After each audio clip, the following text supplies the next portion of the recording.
Good day, everyone, and welcome to another exciting, fact and fun-filled podcast on the Michael and Patty Show. I'm Michael.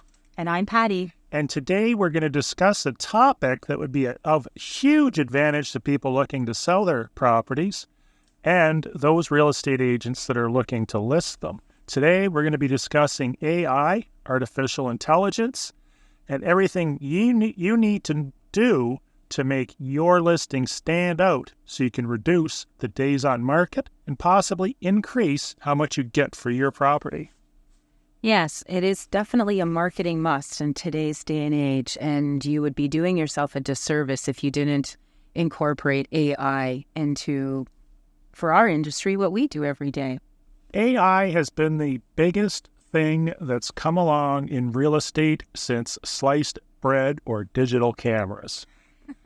It is just such an amazing, incredible tool. It affects everything from the photos, video, the sound, the description, which is very important because that's what they're going to look at after the photos and the video, and we've covered that in previous podcasts, and titles for marketing materials. In fact, fun fact, this very podcast that was started spur of the moment one Sunday morning has been recorded in a Ford F-150 using the speaker system and the microphone system that would be used for the stereo or phone calls. But after that, it gets uploaded to Adobe Podcast. If you're not familiar with that tool, it's a tool where you can upload an audio file and it will process it through AI to make it sound like it sounds today and not like I'm sitting in a car. Yeah, and the results of that, when I first heard it after it was put through the Adobe program for podcasts, it was unbelievable how crystal clear it was. Oh, absolutely. You can take the worst, most horribly echoey sounding audio, put it into Adobe Podcast, and it will just sound like it was recorded in a studio. Now, recently, Adobe has included this in Adobe Premiere. So on the subject of video, if you're doing videos like I do and Patty does, introducing homes, which is the best way to do it, rather than just having a videographer run through and show you a bunch of clips of the home, we explain the home or property. If you go to Adobe Premiere, you go into your Essential Sound panel, you click on Enhanced Audio, and you're going to get the same effect as Adobe Podcast, but you do have some controls to fine-tune that. Next, why don't we move on to the photos? Anything you want to comment about that? I guess before we get into that, I should say that your real estate agent does have an obligation under local rules and regulations typically inserted by their associations as to what you can do with AI. In some markets, in some boards, in other provinces, they say you can use AI, but you have to have a real picture that hasn't been touched as well. Yes, and that's something that I know at our brokerage, we make sure if a photo has been processed through AI. And what that looks like for the listeners who may not understand, virtual staging. That's all AI technology. So when you have a home that a buyer may have a difficult time visualizing furniture within, AI technology and virtually staging the rooms is a fantastic software to be able to do that. And there's a bunch of different platforms that you can use.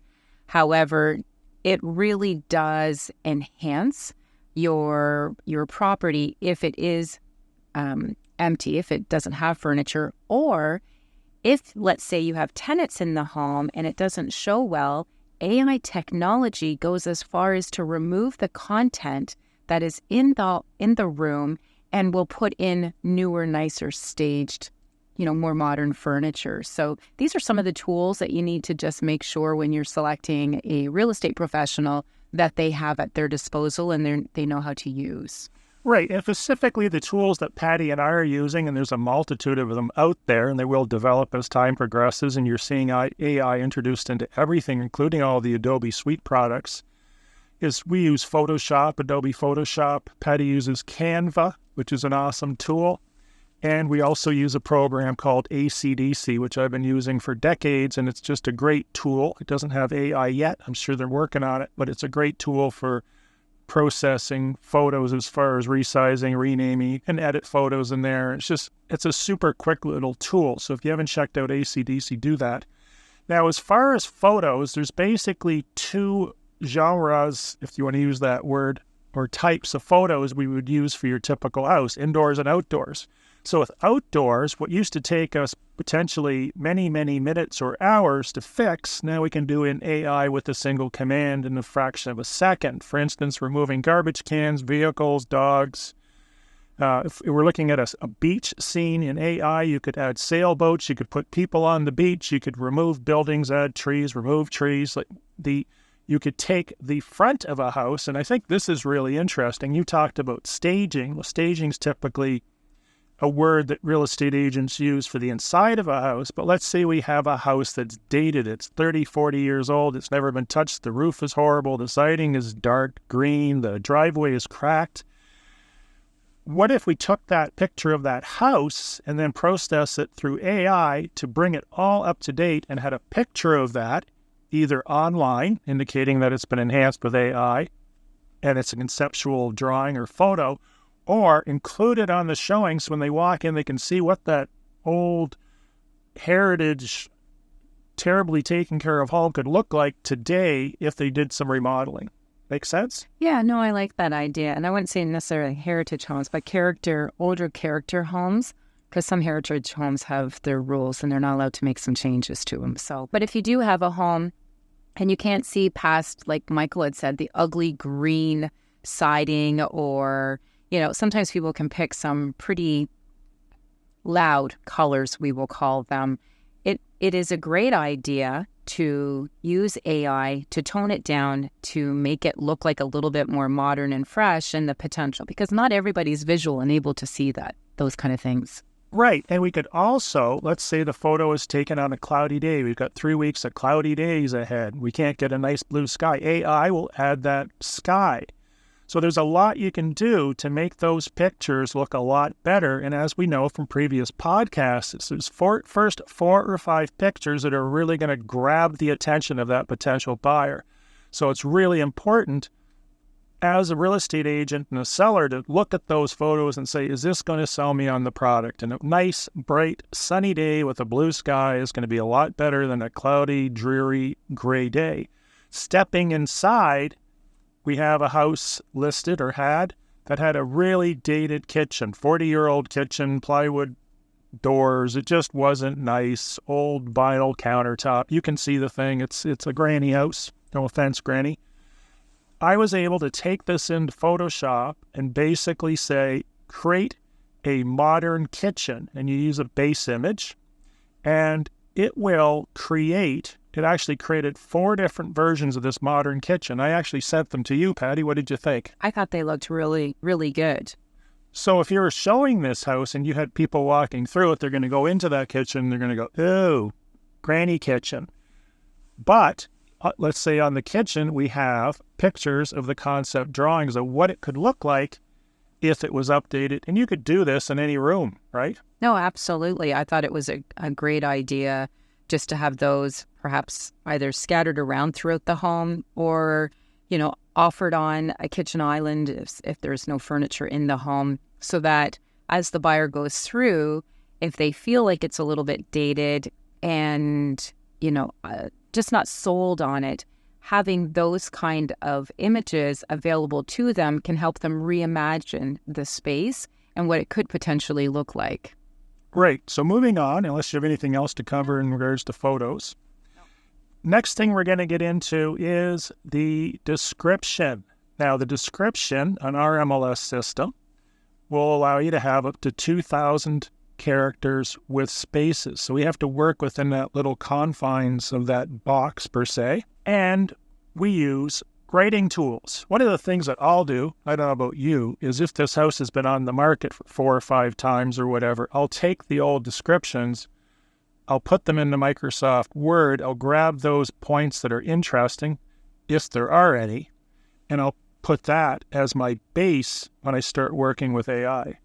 No, I do that only because if it had exchanged hands, the things that maybe the buyer 12 years ago loved about the property and were highlights or features that that particular, real estate professional or seller chose to include may be different than what the current real estate professional or the current owner sees as the highlights of the home. So by combining those plus whatever your take is as a real estate professional really allows you to come up with a pretty fantastic, I think, overview or description on the property. So you're going to take the past descriptions. I'm going to take my notes because I take tons and tons of notes before I see the house when I'm talking to them on the phone in an initial interview.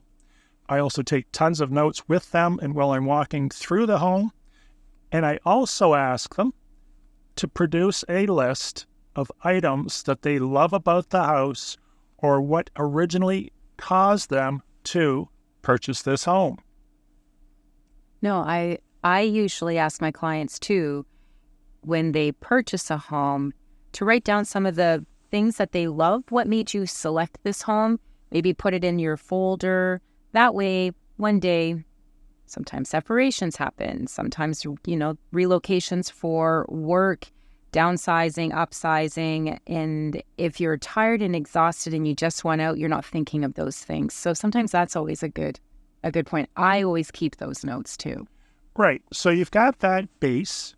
And then what I'm looking for is I'm looking for a description that's intriguing and it strikes that emotional and lifestyle chord. In other words, if there's walking trails around beaches, golf courses, maybe a park with a swimming pool, I want to make sure that I'm not getting into engineering details. That can always be put in an appendix or an addendum or property description sheet attached to the listing. Don't you think it's a great idea to have, what about why do we like this neighborhood or this location? Yes, I'm not sure. I do agree along with you with regards to the property feature sheet. The overview, your description, shouldn't be about our 50-factor insulation, albeit that stuff is important. But if you've spray foamed your basement or you added extra insulation or whatever these technical features that you talk about, they should be separate because your overview should really be about a lifestyle experience. Emotion, lifestyle, location, and one last thing, and this is usually where I bring in the Adobe AI, or I should say the AI, because we're going to discuss the AIs we're using for text, is I ask it to create or add facts about the history of the area and the background of the area. Yes.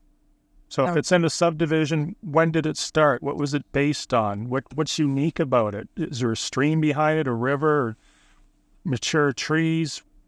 If it's downtown and it's Brighton, what's the history of Brighton? Why does it exist? Was it an apple orchard before? It's nice to have those little details because now you're turning what was a commodity, a 3-bedroom bungalow with 2 bathrooms, into a story with historical value. Yes, and depending on who the client is, and I think we've got into personality types with regards to DISC, which is what we both study, you have to make sure that your description appeals to the different personality types.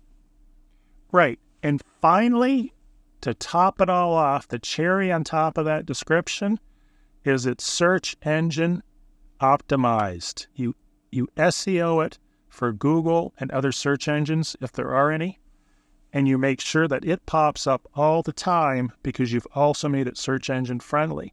Now, the tools that we use, number one, that probably everybody uses, but there's a twist with Patty and I, is ChatGTP. What's our twist, Patty? Are you talking about the paid version? That is the 4.0. 4.0. 4.0? No, it's just 4.0. Oh, okay. It's kind of weird. All right. ChatGPT 4, I'm going to call it. Right. So if you get ChatGTP today, you'd get ChatGTP version 3. And then they came out with 4, and I think it's $30 a month, 3.5. So now they're up to 4.0. If you pay for ChatGTP Advanced most latest version, you're going to get a much better data set. You're going to get much better results and faster processing. Are there any other advantages you can think of? There's more content that is made available. It's almost like Ancestry. You pay for an Ancestry account. You do get access to, many historical data platforms. However, if you pay for the worldwide Ancestry membership, you end up with far more globally access to content and information. And the ChatGPT 4.0 is much the same. Right. And Patty and I have both taken courses on using ChatGPT and AI. You really need to give it specific directions as to what you're looking for, but that will come with time. That will come with your education if you decide to take some courses on that. But we give it really specific directions as to what to create, and the end result is absolutely mind-blowing. We also use AI for our titles. So for all our social media marketing, for this podcast, these are all created in AI. The other tools that we use is Grammarly. Grammarly is sort of some people describe it as a spell checker on steroids. Now, it may or may not use AI, but one thing that ChatGPT does is it thinks it's American. So when it spells everything out, it's in U.S. English, so Grammarly will pick that up and fix it to Canadian. Do you use Grammarly? I believe I introduced you to Grammarly. I love Grammarly. It's a highly unlikely story. So both of us use Grammarly, and I think anyone that's using this, it works great, whether you're typing an email, a letter, a resume, it just cleans things up. The other thing they say is if you're writing for an audience for marketing purposes, you need to keep the contextual grade level, school grade level, at grade 9 or less. You don't want to use big words that no one understands or has to have a dictionary beside them to interpret it. So there is a tool called Hemingway that you can put your document through. It'll tell you what grade level you're at, just to make your description that much more clear. Another tool, which I haven't used a lot, but I've heard a lot about it, is Jasper.ai. You can check that out. It's another tool. And what else? SEO we've talked about. I use Keywords Anywhere. We use Google Keyword Explorer. And there's a bunch of other tools. But you're going to make sure that you do have this description search engine friendly. That's why a lot of times with Patty's descriptions and mine, you'll see welcome to your new home. And we're phrasing it in such a way, I think that's an important point, that they were presumptively thinking that this is their home. We're not saying, here's a home. We're saying, welcome to your home in XYZ, Prince Edward Island, Canada, because Google's going to pick that up and SEO it better. Yeah, there's a sense of ownership right from reading the description that if the home meets their needs is already triggering that emotional feeling within their experience of experiencing the property.